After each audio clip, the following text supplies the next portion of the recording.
But don't be your own dream killer. Don't be the person that talks self-doubt to yourself and not go about the things that you really want to do.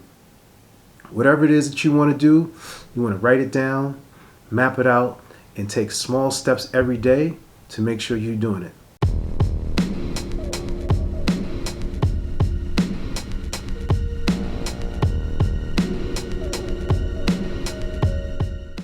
This is the Thinking Effect, where we help you do your daily best. Now I'm your host, Tom Danger.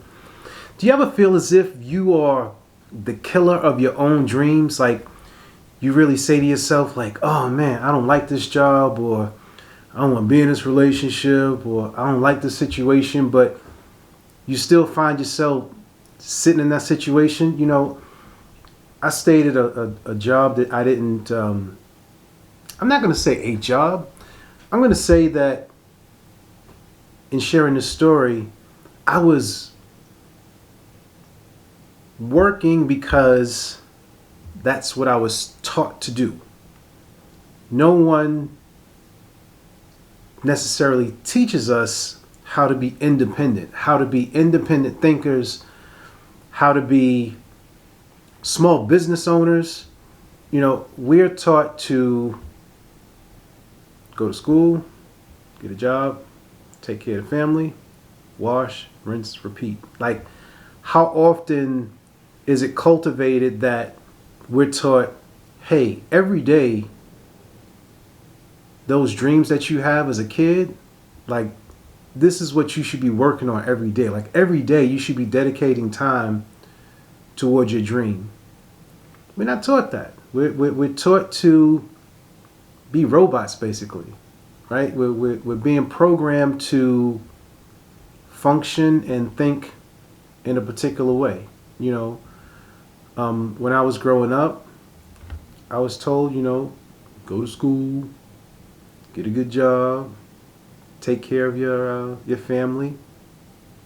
And for a long time, you know, my whole goal was, you know what? I'm going to go to school. I'm going to finish community college. I'm going to get me a city job to where I can work 9 to 5.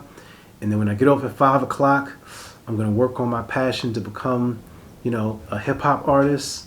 And that was the goal. So while I was in school, wound up, my wife wound up getting pregnant early.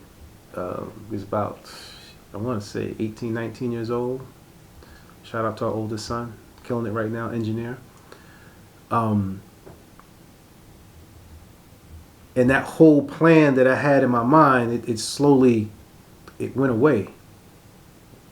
And I tried to hold on to it for as long as I could. But here's what happens to most of us. We say life start lifing, right? So now you have a mouth to feed. And with that mouth to feed isn't necessarily the dream. So because you've been programmed to say like, okay, you got your job, now you can provide for your kid or your family, this is where you are. But you stop working on that dream when in fact you shouldn't stop working on that dream. You know, at that time, that's when you need to devote more time to it. And devoting the time to it basically is blocking out or not allowing yourself to get into those comfortable activities like just chilling out watching TV, like just shooting the breeze with your friends, right? Like just doing things that are not working toward whatever that dream is. And the dream is sort of like the landing strip, right? It's that long lift off, right? And then once you lift off, you notice that you are just, I want to say in the clouds, because that's in essence what it feels like. It feels like you're not a part of the earth when you really are working on that dream. But then what happens? Once you feel yourself start to lift off, and let's say you do start getting traction on it, you turn around, you look back and you go, uh-oh, nope, bills, uh-oh, nope, Wife needs something. Uh-oh. Nope. Family needs something. Uh-oh. People are saying I'm crazy. And then you allow yourself to fall back into patterns that are not toward your dreams. And that happened to me for a long time.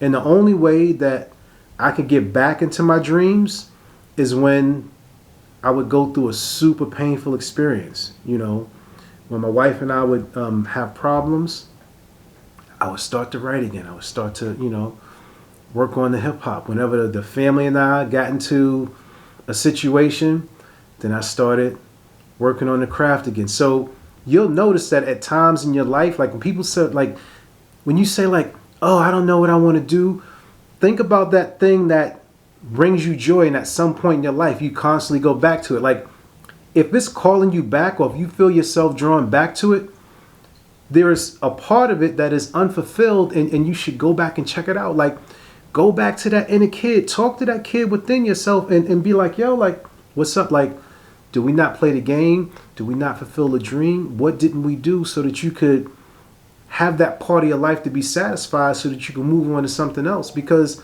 the last thing that you want is to be 40, 50, 60 years old, and you look back on life and you be like, damn, I never even had take the time to explore certain things, or learn new things, or try certain things out.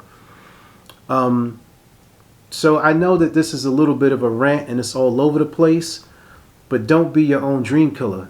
Don't be the person that talks self-doubt to yourself and not go about the things that you really want to do. Whatever it is that you want to do, you want to write it down, map it out, and take small steps every day to make sure you're doing it.